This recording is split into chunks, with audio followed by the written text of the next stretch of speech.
High students, welcome to Sahid sir coaching centre. তো আমি আজকে সাধারণত তোমাদের যারা কলেজে পড়ছো, ফার্স্ট সেমিস্টারে পড়ছো, নর্থ বেঙ্গল ইউনিভার্সিটির আন্ডারে, ঠিক আছে, যাদের হিস্ট্রি মেজর সাবজেক্ট রয়েছে এবং যারা ফার্স্ট সেমিস্টারে পড়ছো, সেই হিস্ট্রি মেজর সাবজেক্ট ওয়ানের মানে মেজর ওয়ানের কী কী প্রশ্ন আসতে পারে তোমাদের ফার্স্ট সেম এক্সামে, 3 মার্কসের, 6 মার্কসের অ্যান্ড 12 মার্কসের, মানে 12 মার্কসের কী কী প্রশ্ন আসতে পারে সেই বিষয়ে আজকে আমি আলোচনা করবো। এবং 100% যে প্রশ্নগুলো অবশ্যই আসবে, আমি বেশি প্রশ্ন দেবো না, জাস্ট কয়েকটা প্রশ্ন দেবো, সেগুলো অবশ্যই পড়বে, দেখবে অবশ্যই এর মধ্যে কমন তোমরা 100% পেয়ে যাবে, ঠিক আছে।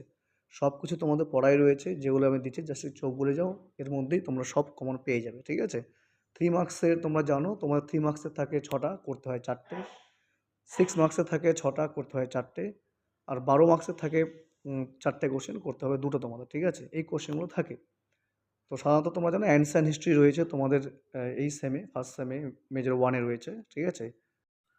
তো সেই বিষয়ে আমি প্রশ্নগুলো এখন আলোচনা করছি, তোমরা দেখে নাও, ঠিক আছে। অবশ্যই প্রশ্নগুলো শুধু থাকবে, তোমরা দেখে নাও, অবশ্যই এর মধ্যে সব কমন পেয়ে যাবে।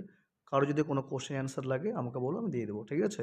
আর অবশ্যই ভিডিওটা লাইক করবে, শেয়ার করবে এবং কমেন্টস অবশ্যই করবে। যারা সাবস্ক্রাইব করোনি অবশ্যই ভিডিওটা সাবস্ক্রাইব করবে, ঠিক আছে, নেক্সটে আরও নতুন নতুন তোমাদের সাজেশন পাওয়ার জন্য।